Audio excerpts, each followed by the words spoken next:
Kerumunan anak muda itu tertawa dengan riangnya di malam menjelang pagi. Sesekali mereka mengungkapkan kata-kata serapah sebagai candaan. Satu orang memainkan gitar, diiringi dengan nyanyian anak muda zaman sekarang. Sesekali lelaki yang memakai kacamata mengabadikan momen kebersamaan mereka lewat akun Instagram Story miliknya. Jam menunjukkan pukul 1 pagi. Warung soto Bu Heni tetap dipenuhi pengunjung. Sebenarnya warung itu bisa dibilang baru di kawasan tersebut. Namun setiap harinya pengunjung selalu memadati warung Bu Heni hingga pagi hari. Tak berselang lama tiba-tiba seorang dari kelompok anak muda itu teriak, "Woi, lihat, apaan ini?" Ujarnya dengan kaget sambil menatap layar HP miliknya. Kelima temannya yang lain lantas berhenti dari kegiatan dan menghampiri lelaki yang memakai kacamata itu. "Gila, itu yang di belakang lu apaan?" teriaknya. Ternyata mereka ketakutan dan bingung karena dalam video yang ditangkap terlihat sosok makhluk yang dibalut dengan kain berwarna putih dengan ikatan di kepala serta wajah datar berwarna hitam.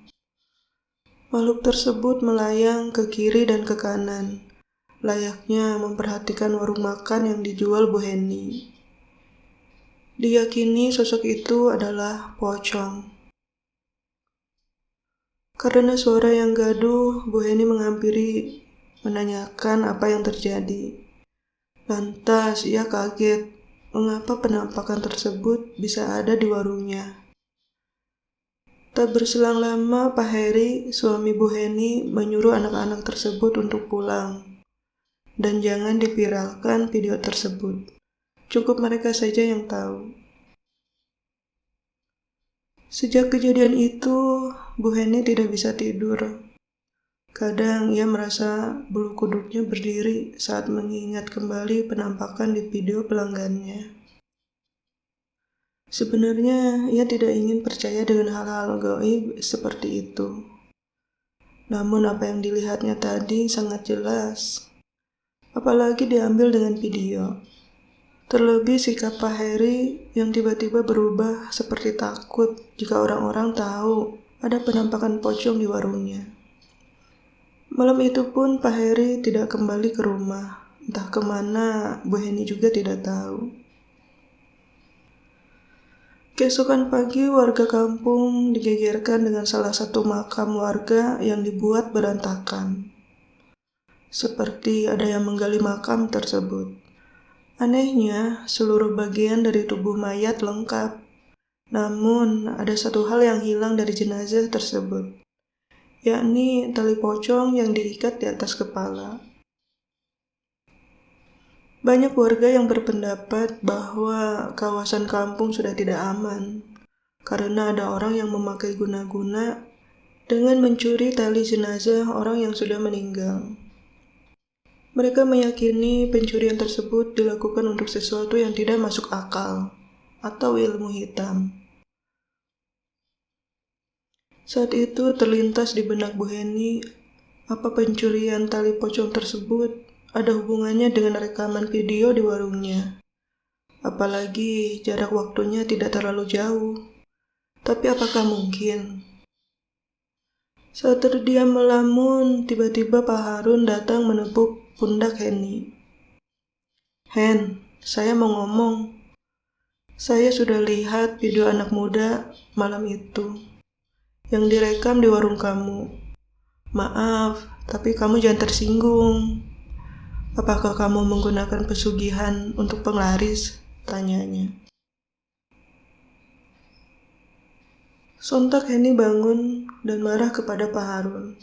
Yang benar saja, bahkan terpikirkan untuk berbuat seperti itu juga tidak pernah, katanya dengan kesal kepada Pak Harun. Pak Harun lantas memberitahu Heni dengan tenang, jika ada warga yang melihat suaminya seringkali datang ke area makam di malam hari. Mereka mencurigai jika suami Henilah dalang dari pencurian tali jenazah.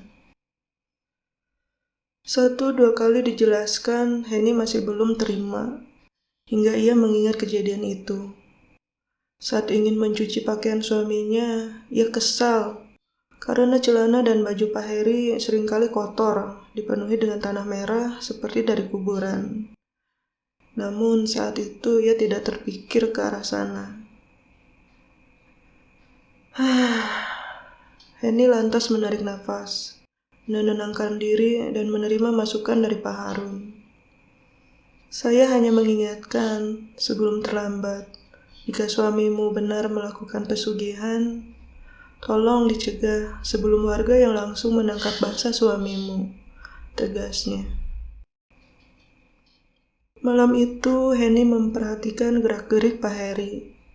Ia tidak ingin sang suami tahu jika ia mencurigai apa yang diperbuat suaminya. Heni memberanikan diri untuk tahu apa yang sebenarnya terjadi. Ia pura-pura tidur, padahal ia ingin mengikuti kemana suaminya pergi. Waktu menunjukkan pukul 1 pagi. Heni mengambil jaket lusuhnya dan sendal jepit di belakang rumah. Benar saja, ia mengikuti kemana perginya Pak Heri, hingga ia tiba-tiba berhenti di belakang pohon beringin, mengendap-endap melihat apa yang dilakukan suaminya. Heni dibuat kaget karena melihat sang suami menggali kuburan yang masih basah itu dengan kedua tangannya, tanpa alat apapun. Selanjutnya, sang suami mengambil mayat yang ada di dalam dan membuka secara perlahan-lahan tali yang melilit jenazah dengan giginya. Heni ketakutan. Tega-teganya sang suami melakukan hal tersebut kepada jenazah yang baru saja dikubur. Semenjak kejadian itu, warga sudah tahu jika Pak Heri melakukan ritual persugihan pocong untuk penglaris di warungnya. Namun karena dibuat malu warga sekampung, alhasil suami Heni berhenti melakukan pesugihan. Anehnya, saat ini Pak Heri mengalami penyakit yang sulit untuk dijelaskan. Tubuhnya kurus, kering, bersisa tulang. Wajahnya lama-kelamaan menjadi hitam, seperti ditarik sinarnya, hingga kedua mata yang selalu terbuka dan meneteskan air mata. Menurut orang pintar di kampung itu, kejadian yang menimpa Pak Heri sebagai ganjaran atas pesugihan yang ia lakukan. Ia menumbalkan dirinya sendiri dalam ritual itu.